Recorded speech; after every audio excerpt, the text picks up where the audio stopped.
Hello my dear students, once again welcome back to our channel. So continuing our problem solving series in sequences and series. Here I came up with two more questions written on the screen, that is 83rd and 84th question. So what is the problem statement of 83rd question given to us?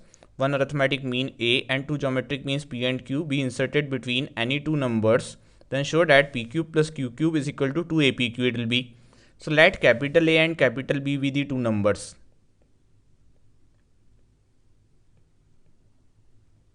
Now the arithmetic mean A is inserted by us in between these two numbers such that capital A, small a and capital will be in an AP.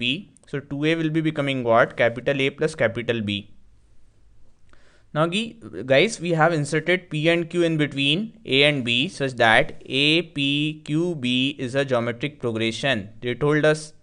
So what will be going to do? The square of middle term will be equal to these first and last term. That means what?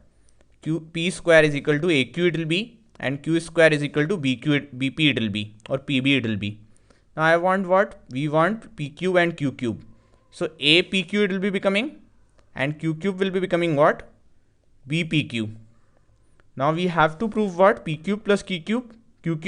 So it will be becoming what? A plus B times of PQ. That is coming out as common over here. And A plus B, what do we know? 2A we know. So 2 times of small a, PQ will be.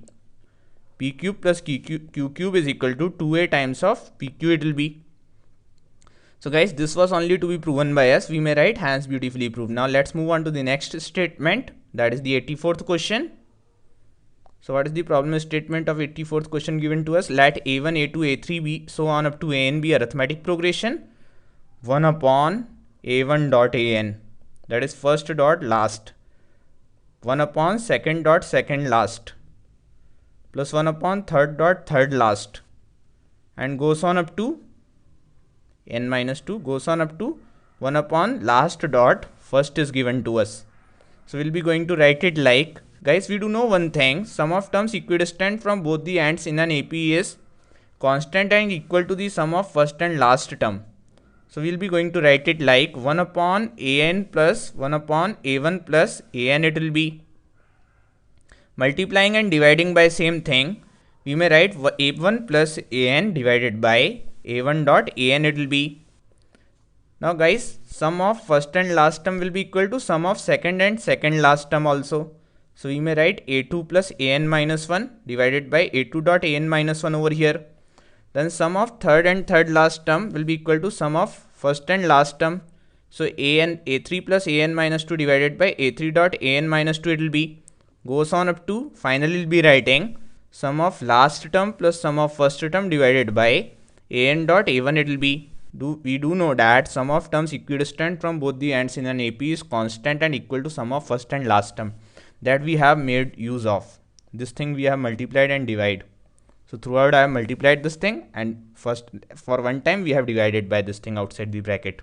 So proceeding further will be becoming 1 upon A1 plus AN over here plus 1 upon AN plus A1 it will be plus 1 upon AN minus 1 plus 1 upon A2 it will be plus 1 upon AN minus 2 plus 1 upon A3 it will be.